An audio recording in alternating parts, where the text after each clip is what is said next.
इस सेशन में हम आपको sum of natural numbers up till n recursion द्वारा कैसे फाइंड आउट किया जाता है एक एग्जाम्पल द्वारा हम आपको समझाएंगे।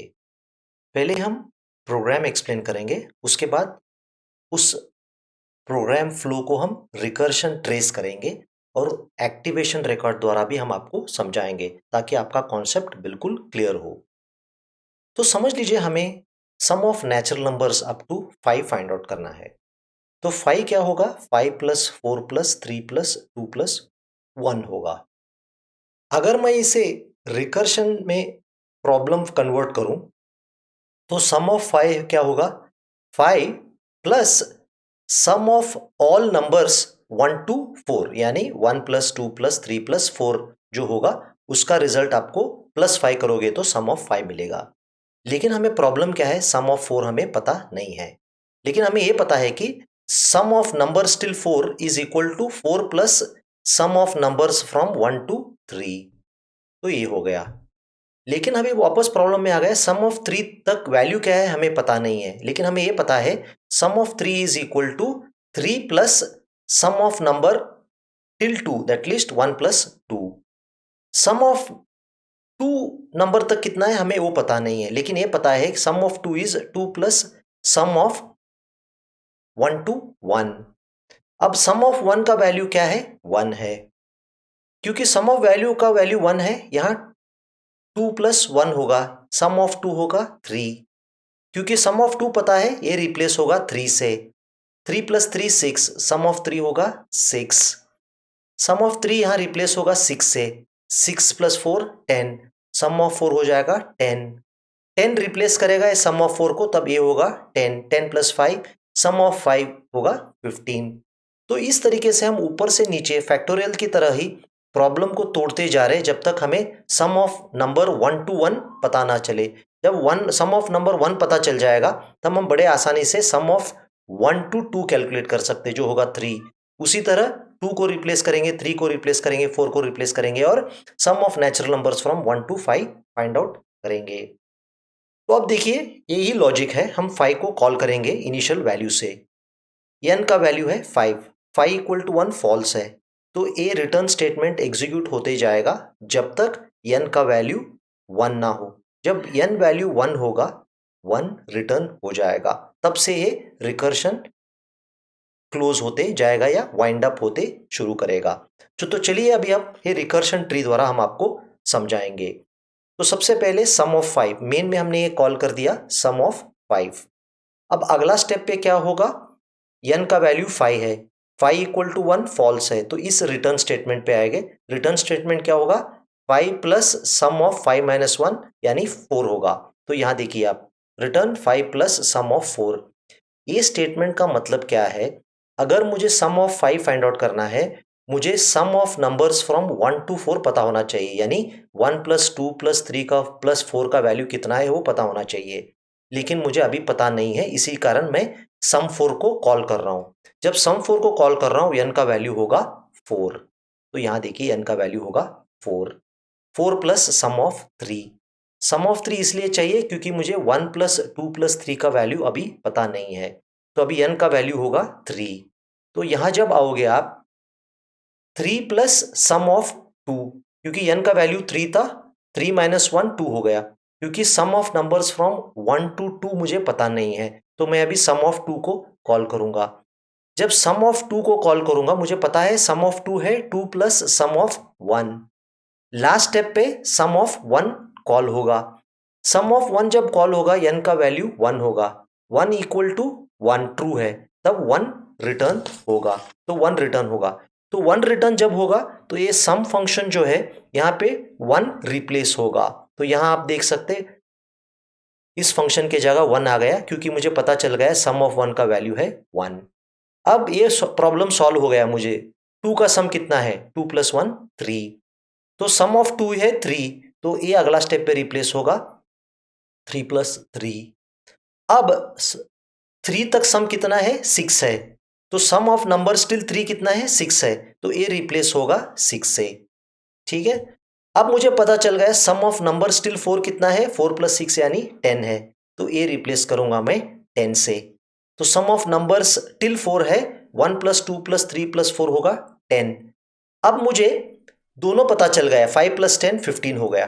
तो अब ये फंक्शन 15 रिटर्न होगा जो यहां मेन में प्रिंट होगा।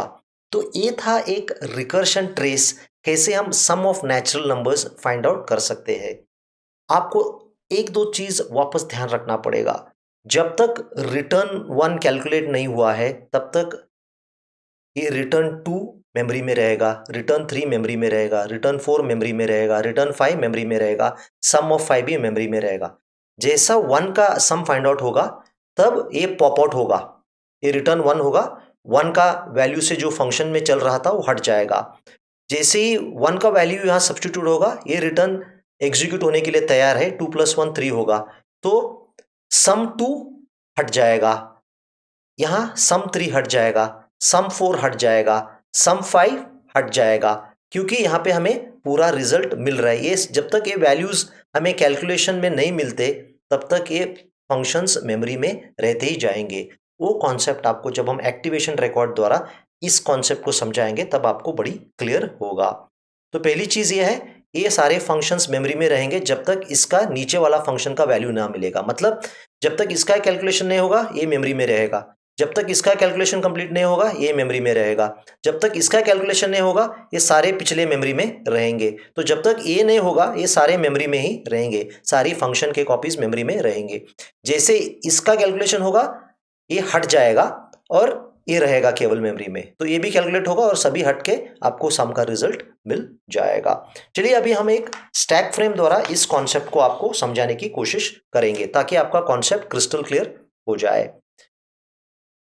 ठीक है, तो सबसे पहले ऐसे लिख दूंगा मैं, ये है stack frame of a natural number sum. तो लेफ्ट कॉलम में आपका फंक्शन किस वैल्यू से कॉल हो रहा है, ये sum function. Recursive statement, a statement execute हो रहा है या ए स्टेटमेंट एग्जीक्यूट हो रहा है आपको दिखाई देगा। ये तो नॉन रिकर्सिव स्टेटमेंट है, ये रिकर्सिव स्टेटमेंट है। और n का वैल्यू क्या है इस पर्टिकुलर कॉलम में आपको दिखाई देगा। सबसे पहले मैं मेन को ऑपरेटिंग सिस्टम से कॉल करूंगा, तब क्या होगा, मेन का वैल्यू कोई लोकल वेरिएबल नहीं है, तो सम 5 ए कॉल होगा मेन से। तो मेन का एक्टिवेशन रिकॉर्ड स्टैक में इससे सबसे नीचे होगा क्योंकि मेन सबसे पहला फंक्शन ऑपरेटिंग सिस्टम कॉल कर रहा है। इसके बाद क्या होगा, मेन सम ऑफ 5 को कॉल करेगा, तो अगला फंक्शन कॉल होगा सम विथ पैरामीटर 5। इसी कारण हमने सम को 5 दिखा दिया। क्योंकि n का वैल्यू 5 है यहाँ पे, तो ए स्टेटमेंट एग्जीक्यूट नहीं होगा, यहाँ पे आएंगे हम रिटर्न 5 + सम ऑफ 4। लेकिन अभी हमें सम ऑफ 4 का वैल्यू पता नहीं, यानी 1 + 2 + 3 + 4 कितना है हमें पता नहीं है। इसी कारण हम वापस 4 वैल्यू लेके सम कॉल करेंगे। तो अब क्या होगा, सम का कॉल होगा सम 4, n का वैल्यू 4 होगा क्योंकि n 4 है, ये स्टेटमेंट पे आएंगे 4 + सम ऑफ 3। क्योंकि हमें 1 + 2 + 3 का वैल्यू पता नहीं है, वापस सम ऑफ 3 कॉल हो रहा है। अब देखिए सम ऑफ 3 में क्या हो रहा है, सम ऑफ 3 में क्या हो गया, अभी हमें सम ऑफ 3 पता है कि 3 + सम ऑफ 2, लेकिन हमें सम ऑफ 2 पता नहीं है, n = 3, तो वापस सम ऑफ 2 कॉल होगा। जब सम ऑफ 2 कॉल होगा, ठीक है, आप देख सकते हो कि सम ऑफ 2 में n का वैल्यू 2 होगा, लेकिन अभी भी हमें सम ऑफ 1 का वैल्यू पता नहीं है। तो इसका अगला स्टेप क्या होगा, सम ऑफ 1 को हम कॉल कराएंगे। तो जब हम सम ऑफ 1 को कॉल कराएंगे, अभी देखिए अभी क्या होगा, जब n का वैल्यू 1 है, n 1 है, 1 = 1 ट्रू होगा तो 1 रिटर्न होगा, यानी हमें सम ऑफ 1 का वैल्यू 1 पता चल गया। तो ये होगा, ये फंक्शन पहला कैलकुलेट होके ये पॉप आउट होगा स्टैक से। क्योंकि ये पॉप आउट होगा, पॉप आउट होते ही सम ऑफ 1 का वैल्यू 1 यहाँ सब्स्टिट्यूट होगा, 2 + 1 होगा 3, तो अभी 3 रिटर्न होगा इस जगह पे। तो रिटर्न होने के बाद ये पॉप आउट हो जाएगा, क्योंकि यहाँ पे 3 आ गया, ठीक है, 3 + 3 6 हो गया, तो ये भी रिटर्न कैलकुलेशन कंप्लीट हो गया। तो सम ऑफ 3 6 है, ये हट जाएगा। अब सम ऑफ 3 क्योंकि 6 है, यहाँ पे 6 सब्स्टिट्यूट होगा, 4 + 6 क्या है 10 है, तो ये भी रिटर्न स्टेटमेंट कंप्लीट होगा, ये भी हट जाएगा। क्योंकि ये 10 है, 10 + 5 15 है, तो ये भी रिटर्न अभी एग्जीक्यूट हो सकता है, तो ये भी पॉप आउट हो जाएगा। जब ये पॉप आउट हो जाएगा, मेन में आके प्रिंट हो जाएगा 15। तो ये था सबसे आसान एक्सप्लेनेशन कैसे आप sum of natural numbers using recursion find out कर सकते हैं यूजिंग स्टैक फ्रेम जो कॉन्सेप्ट बहुत क्लियर करेगा, या रिकर्शन ट्रेस जो हम ऐसे ट्रेस करा के आपको दिखाई दिए थे। वापस मैं रिपीट कर रहा हूँ, ये सारे सीरीज ऑफ लेक्चर्स आप कम से कम 4-5 बार देखिए, तभी आपको कॉन्सेप्ट बिल्कुल क्लियर हो जाएगा।